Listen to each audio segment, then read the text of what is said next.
In this tutorial, I'll show you how to create a blank table in Jotform Tables.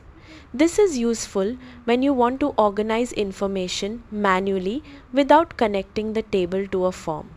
Open your browser and go to jotform.com, then sign in to your account.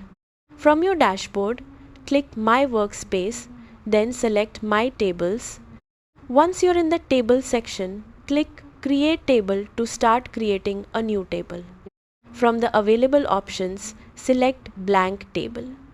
This gives you an empty table that you can customize from scratch. Once the blank table opens, enter a name for your table so you can easily identify it later. You can then add columns based on the information you want to organize. Click the plus icon to add a new column, choose the column type, and enter a name for it.